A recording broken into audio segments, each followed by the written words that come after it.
বিষ্ণু আর রুদ্র মানব পুত্রময় মহা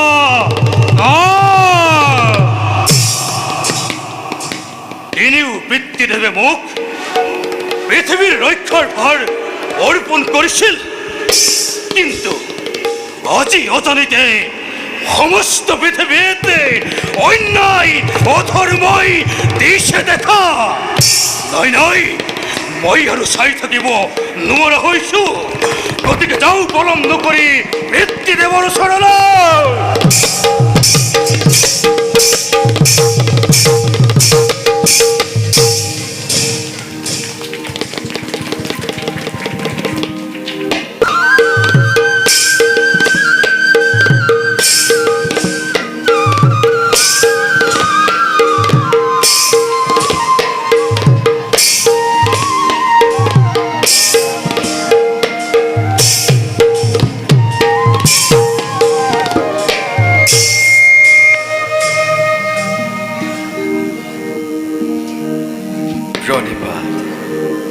প্ৰজাপতি, আপুনি জীৱজগতৰ সৃষ্টি কৰিছে, আমি সেই জীৱজগত পালন কৰিছোঁ।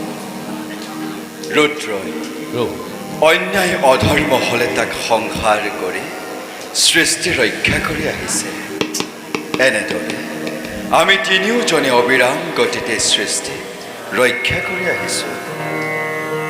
কিন্তু হঠাৎ আজি আমাৰ সৃষ্টিত ওলট পালট হ'ব ধৰিছে। কাৰণ সৃষ্টি কৰিবলৈ পাহৰি পেলাইছে। প্ৰভু, আমি বিষ্ণুৱে পালন কৰিবলৈ পাহৰি পেলাইছোঁ। অন্যায় অধৰ্মক হয়তো ৰুদ্ৰই সংহাৰ কৰিবলৈ পাহৰি পেলাইছে। চাওকচোন প্ৰজাপতি, যেনেই দৃষ্টি নিক্ষেপ কৰিছোঁ তেনেই আমাৰ সৃষ্টি ৰাজ্য আজি পাপৰ দ্বাৰা নিমজ্জিত হৈছে। ইয়াৰ কিবা কাৰণ বিচাৰি পাইছেনে প্ৰজাপতি? প্ৰভু, আমি এতিয়া এই যুগৰ শেষ কল্পত পৰি দিছোঁ।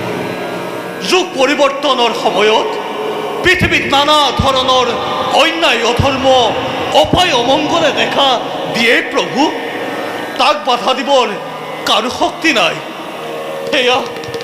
এয়া তাৰেই অমংগলৰ সূচনা হৈছে নেকি প্ৰভু? চাৰিওফালে দেখিছোঁ কেৱল অন্ধকাৰ অন্ধকাৰ অন্ধকাৰ।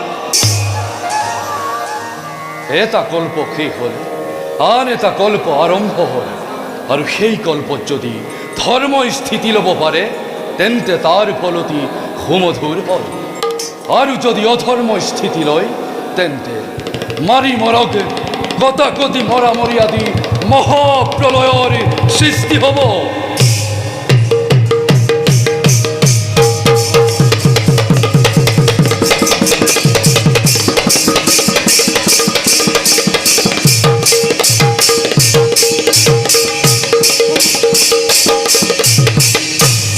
প্ৰভু, প্ৰভু, মহাবিপদৰ আগজাননী আৰম্ভ হ'লেই প্ৰভু।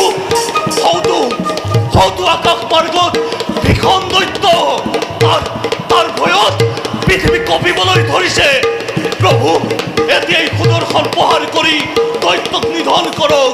হে ভোলানাথ, আপোনাৰ হাতৰ ফুল আকাশ মাৰ্গলৈ কৰক নিক্ষেপ।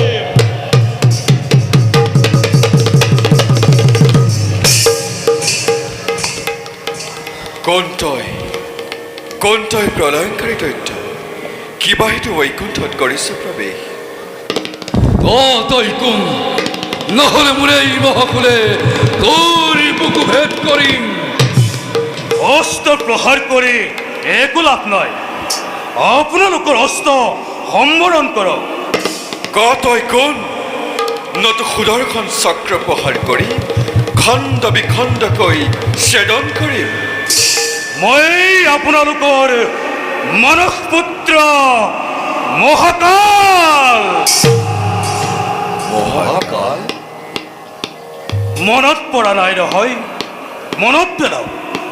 আপোনালোকেই মোক সৃষ্টিৰ ৰক্ষাৰ ভাৰ অৰ্পণ কৰিছিল। মনত পৰিছে মহাকাল, কিন্তু অকস্মাতে আবিৰ্ভাৱ হোৱাৰ কাৰণ কি তোমাৰ? প্ৰভু, পৃথিৱীৰ ৰক্ষাৰ ভাৰ আমাৰ ওপৰতে দিয়া হৈছিল, কিন্তু এতিয়া সেই দায়িত্ব পালন কৰিবলৈ আমি অপাৰগ। অপাৰ? তাৰ কাৰণ? তাৰ কাৰণ পৃথিৱীত অন্যায়, অধৰ্ম, অবিচাৰ দূৰ সীমাত উপনীত হৈছে। ধৰ্মৰ নাম গোন্ধ নোহোৱা হৈছে। সকলো ধৰ্মই এফালৰ পৰা গ্ৰাস কৰি আহিব ধৰিছে। মই আৰু চাই থাকিব নোৱাৰা হৈছো। ইয়াৰ উপায় কি কৰিম বুলি ভাবিছা মহাকাল? তাৰ উপায় এতিয়া মহাভয়ংকৰ হৈ উঠিব। সমগ্ৰ পৃথিৱীত মহাপ্ৰলয়ৰ সূচনা হৈ মহাসাগৰৰ পানীয়ে সমগ্ৰ পৃথিৱী তল নিয়াব। যাক যজ্ঞ কৰিবলৈ ঋষি মুনিসকলৰ বেদ বেদান্ত সকলো লুপ্ত হ'ব। সৃষ্টি ৰক্ষা নহ'লে পৃথিৱীৰ নৰমনুষ্যৰ কি দশা হ'ব মহাকাল? পৃথিৱীত ধৰ্ম বুলিবলৈ একো নাই।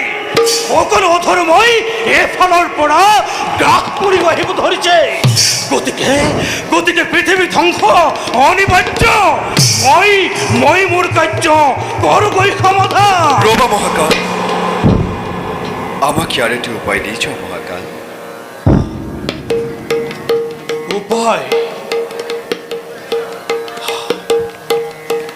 ইয়াৰ উপায়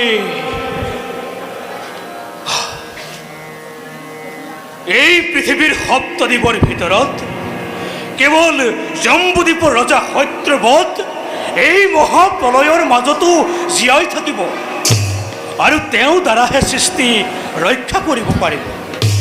পিতামহ প্ৰজাপতিয়ে যিমানবোৰ বেদ বেদাংগ আছে সকলোবিলাক পিছৰ জন্মৰ বাবে সংগ্ৰহ কৰি ৰাখক, আৰু পিতামহ ৰুদ্ৰই সেই মহাপ্ৰলয়ৰ মাজত মহাদৈত্য ৰাক্ষসাদিয়ে মূৰ দাঙি উঠিব, আৰু সেইবোৰ আপুনি ধ্বংস কৰিব লাগিব। মোৰ কৰ্তব্য কি হ'ব মহাকাল? প্ৰভু, আপুনি সত্যব্ৰত ৰজাক লগত লৈ সেই সময়ত যি অৱতাৰৰ প্ৰয়োজন হয় তাৰেই ৰূপ ধৰি মহাপ্ৰলয়ৰ মাজত সৃষ্টি হোৱা সকলো বস্তু আপুনি ৰক্ষা কৰিব লাগিব। কিন্তু মনত ৰাখিব, মহাপ্ৰলয়লৈ আৰু বেছিদিন নাই। মই এতিয়া আহিলোঁ।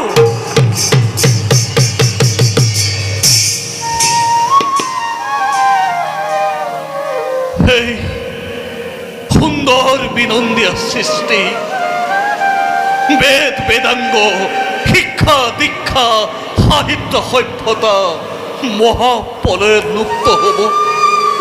পুনৰ সৃষ্টি কৰিবলৈ থাকিব ক'ত প্ৰভু? প্ৰজাপতি, প্ৰভু, আপুনি এতিয়াৰ পৰা যিমানবোৰ বেদ বেদাংগ, কৃষ্টি সভ্যতাৰ নিদৰ্শনত থকা সামগ্ৰী আছে সকলো এপদকৈ সংগ্ৰহ কৰাৰ ব্যৱস্থা কৰক। মহাপ্ৰলয়ৰ শেষ হোৱাৰ পাছৰ কল্পৰ মানৱে যাতে জ্ঞানৰ পৰা বঞ্চিত নহয় তাৰে আপুনি ব্যৱস্থা কৰক। কিন্তু প্ৰভু, আটাইবোৰ সভ্যতা সংস্কৃতিৰ নিদৰ্শন সিমান সোনকালে সংগ্ৰহ কৰাটো সম্ভৱ নহয় প্ৰভু। তাৰোপৰি এনে এক ভয়ংকৰ পৰিৱেশৰ মাজত কোন ক'ত কেনেকৈ পৰি থাকে তাৰো কোনো ঠিকনা নাই প্ৰভু। প্ৰজাপতি, প্ৰভু, এই কথা আমি স্বীকাৰ কৰিছোঁ, কিন্তু সকলোবোৰৰে অলপ আভাস ৰাখিবই লাগিব। বিশেষকৈ বেদ বেদাংগ, কৃষ্টি সভ্যতা যদি অনাৰ্যৰ হাতত পৰে তেন্তে পৃথিৱীৰ পৰা আৰ্যৰ ৰাজত্বৰ অৱসান ঘটিব। ৰুদ্ৰ, মহাপ্ৰলয়ৰ সময়ত যি মহাকায় দৈত্যই মূৰ দাঙি উঠিব সকলোকে নিধন কৰাৰ দায়িত্ব আপোনাকে কৰিলোঁ অৰ্পণ। বিশেষকৈ বেদ বেদাংগ, কৃষ্টি সভ্যতাৰ নিদৰ্শনত থকা সকলো সামগ্ৰী আপুনি সংৰক্ষণ কৰিব লাগিব। আৰু তাক সুৰক্ষা প্ৰদান কৰিব লাগিব। প্ৰজাপতি, প্ৰভু, ৰুদ্ৰ, প্ৰভু, বিলম্বৰ নাই প্ৰয়োজন। আপোন কৰ্তব্যত হওক অগ্ৰসৰ। তেন্তে প্ৰভু, আমি এতিয়া নিজ কৰ্তব্যত হওঁ অগ্ৰসৰ। বলক প্ৰজাপতি। বলক ভোলানাথ।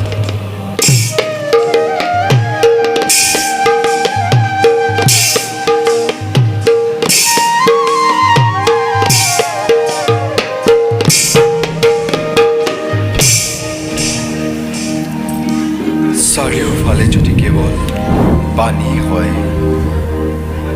তেনেহ'লে আমাৰ এই বৃনন্দীয়া সৃষ্টি ৰক্ষা কৰিব কিদৰে? আৰু আমাৰ এই মহাপ্ৰলয়ৰ সময়ত কি অৱতাৰ হ'ব প্ৰয়োজন, তাকে ভাবি পোৱা নাই।